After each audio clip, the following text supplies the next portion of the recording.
Fermati un attimo, respira. Voglio parlarti, non come un guru o un coach, ma come qualcuno che ha camminato nei tuoi stessi passi incerti. Vedo quella maschera che indossi ogni giorno, quel sorriso che nascondi dietro occhi stanchi, quella forza che fingi di avere mentre dentro ti sgretoli. Non sono qui per venderti soluzioni miracolose o per dirti che tutto andrà bene con un semplice cambio di atteggiamento. Sono qui per offrirti qualcosa di più reale, più profondo. Dammi questi 15 minuti, solo 15 minuti del tuo tempo prezioso. È tutto ciò che chiedo. Non per trasformare magicamente la tua vita, ma per mostrarti come puoi attraversare il dolore senza esserne più consumato. Se mi concedi questo breve tempo, ti prometto che la sofferenza che ora ti schiaccia non avrà più lo stesso potere su di te. Il tuo dolore è un maestro, non un tiranno. Quante volte hai guardato il soffitto di notte chiedendoti perché proprio a me? Quante volte hai sentito quel peso sul petto così opprimente da rubarti il respiro? Quel dolore che ti porti dentro non è lì per caso. Non è un errore cosmico, non è una punizione, è un insegnante, severo ma necessario. Nessun uomo è veramente libero se non è padrone di se stesso. Epitteto, il dolore che provi ora sta forgiando in te qualcosa che la comodità non potrebbe mai creare. È come il fuoco per il metallo, sembra distruggerlo, ma in realtà lo purifica, lo rafforza, lo trasforma in qualcosa di più resistente.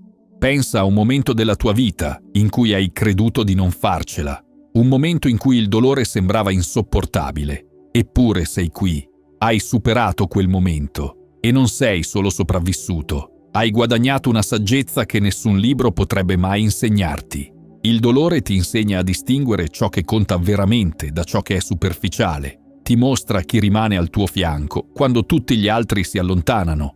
Ti costringe a confrontarti con le parti di te stesso che hai ignorato. Non scappare da questo insegnante.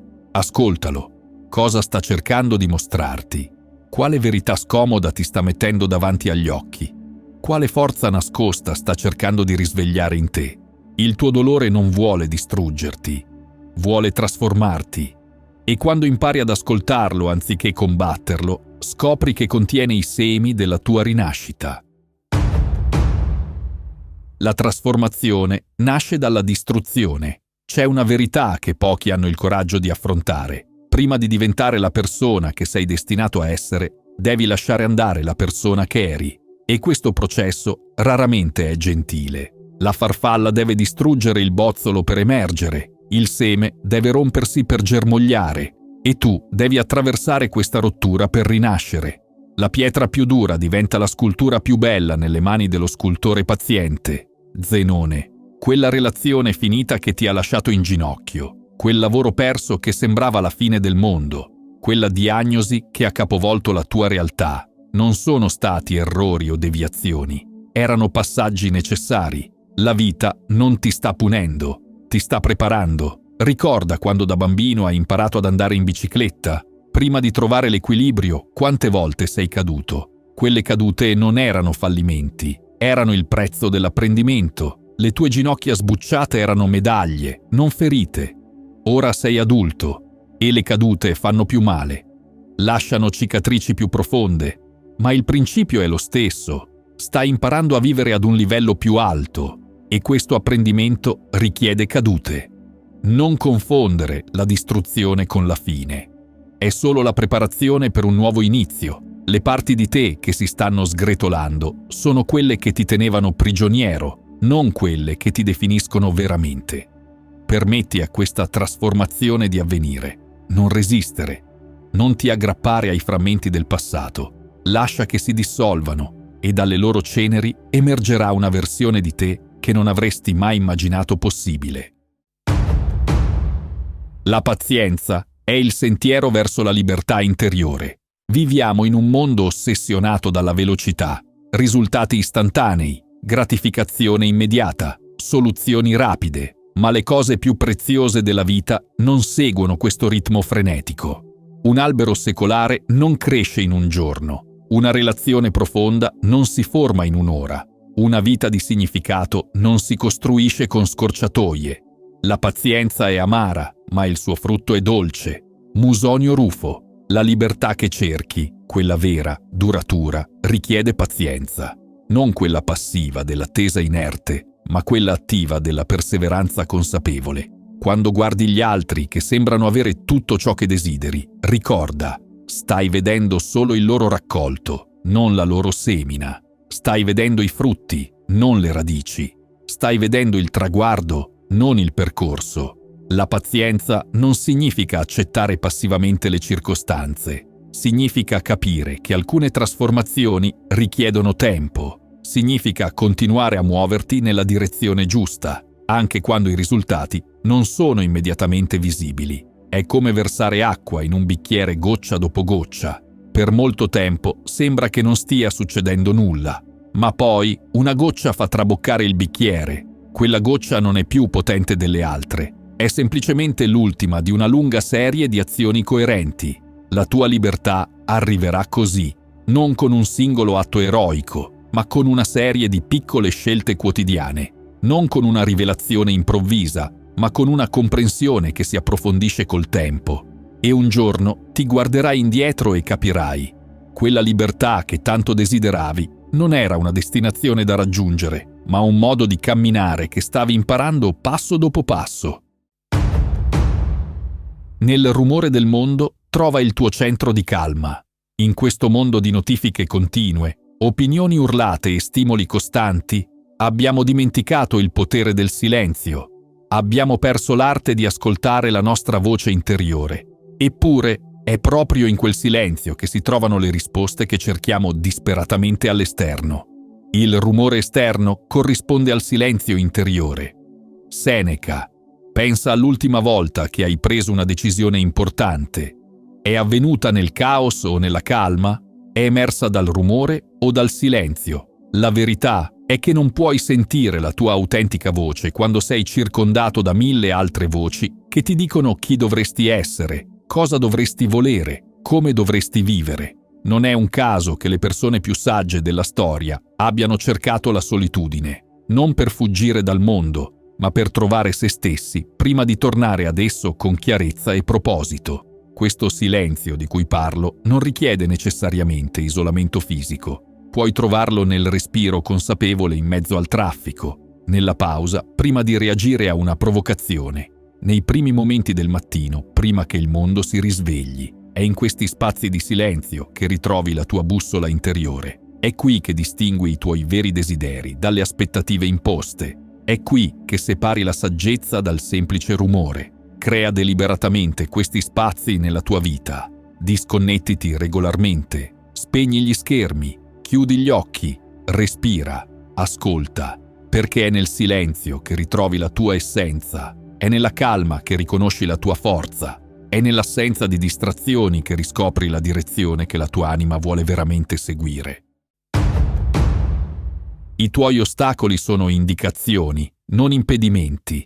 Quel posto di lavoro che non hai ottenuto, quell'opportunità sfumata all'ultimo momento, quella porta che sembrava spalancata e poi si è chiusa in faccia. Li hai visti come fallimenti, come segni che qualcosa in te non funziona, come prova che la vita è contro di te. E se invece fossero cartelli stradali, segnali di direzione sul tuo cammino, l'ostacolo diventa la via. Marco Aurelio. Nella vita di ogni persona straordinaria troverai una serie di apparenti fallimenti che, visti retrospettivamente, erano esattamente ciò di cui avevano bisogno. Porte che dovevano chiudersi affinché altre potessero aprirsi. Steve Jobs fu licenziato dalla sua stessa azienda. Senza quel fallimento, la Apple che conosciamo oggi non sarebbe mai esistita. J.K. Rowling vide il suo manoscritto rifiutato da 12 editori prima di trovare qualcuno che credesse in Harry Potter. Gli ostacoli non sono lì per fermarti, sono lì per indirizzarti, per mostrarti che c'è un percorso migliore, per prepararti a qualcosa di più grande di quanto avessi immaginato. Quando ti trovi di fronte a un muro, non limitarti a fissarlo con rabbia o disperazione. Chiediti: cosa mi sta insegnando questa resistenza? Dove mi sta dirigendo questo rifiuto? Quale muscolo spirituale sto sviluppando attraverso questa difficoltà? C'è una differenza fondamentale tra rinunciare e cambiare direzione. Rinunciare significa abbandonare il viaggio. Cambiare direzione significa restare in movimento, anche quando il percorso non è quello che avevi pianificato. I tuoi ostacoli non sono punizioni, sono riorientamenti, non sono negazioni, sono redirezioni verso qualcosa che non puoi ancora vedere, ma che è perfettamente allineato con la tua vera natura. Le tue ferite diventano la tua saggezza da condividere. Tutti quei momenti bui che hai attraversato, i giorni in cui respirare sembrava un atto di coraggio, le notti in cui il dolore ti ha tenuto sveglio, non erano solo esperienze da sopportare, erano saggezza che si stava formando dentro di te. Hai mai notato come le persone più sagge, più compassionevoli, più profondamente umane sono spesso quelle che hanno sofferto di più? Non è la ferita che ti insegna, ma la guarigione. Crisippo.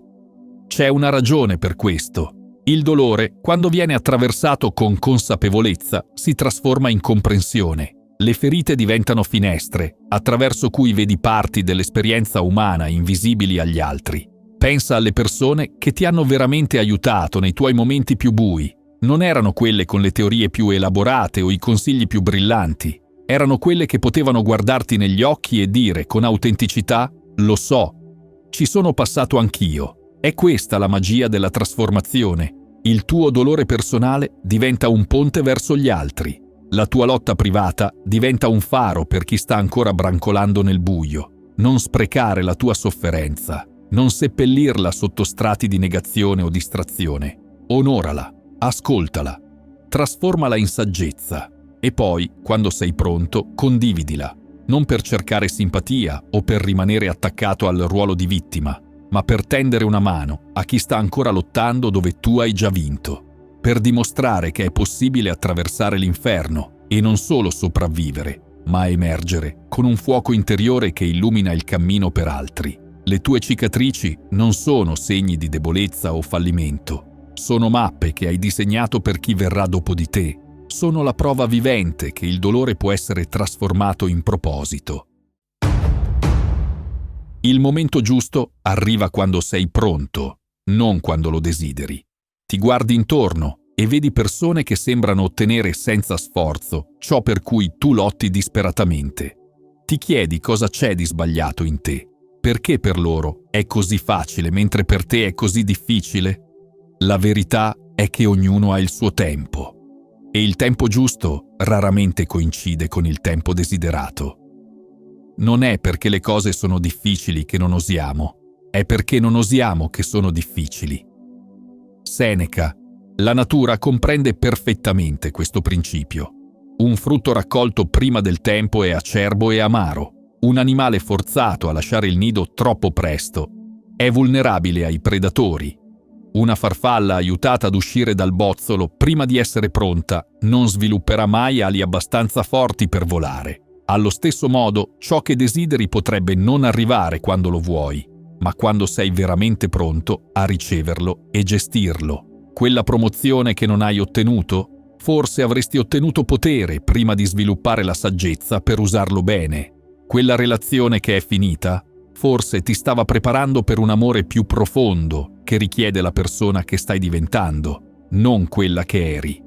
Il tempismo non riguarda la punizione o il ritardo arbitrario, riguarda la preparazione perfetta, riguarda l'allineamento di tutte le circostanze, interne ed esterne, necessarie per sostenere ciò che stai per ricevere.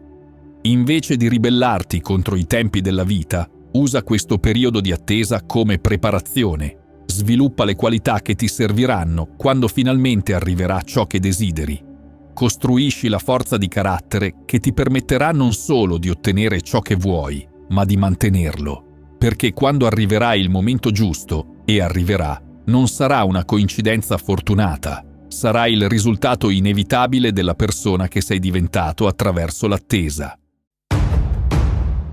La tua rinascita è un processo, non un evento. Siamo ossessionati dai momenti di svolta drammatici, la trasformazione istantanea, il cambiamento radicale da un giorno all'altro, ma la vera trasformazione raramente funziona così. La vera rinascita è più simile alle stagioni che cambiano che a un interruttore che si accende. È graduale, ciclica, a volte quasi impercettibile, finché non guardi indietro e ti rendi conto di quanto lontano sei arrivato. La costanza è la virtù attraverso cui tutte le altre virtù portano frutto. Musonio Rufo. Non aspettarti che la tua sofferenza svanisca in un istante magico. Non cercare una soluzione miracolosa che cancelli anni di dolore accumulato. Invece, abbraccia il processo graduale della guarigione. Un passo oggi, un altro domani, un piccolo cambiamento nella tua percezione, una leggera apertura nel tuo cuore, una nuova abitudine che sostituisce un vecchio schema distruttivo. Questi piccoli passi possono sembrare insignificanti sul momento, ma nel tempo creano una trasformazione profonda e duratura. La vera libertà dalla sofferenza non sta nell'evitarla o nell'eliminarla completamente dalla tua vita. Sta nel cambiare il tuo rapporto con essa. Sta nell'imparare a muoverti attraverso il dolore senza esserne definito o controllato. È come imparare a nuotare. All'inizio, l'acqua sembra un elemento ostile che minaccia di sommergerti. Lotti contro di essa, sprecando energia e aumentando il panico. Ma con la pratica, impari a muoverti con l'acqua invece che contro di essa. Non diventa meno profonda o meno vasta, ma tu impari a navigarla con grazia e sicurezza.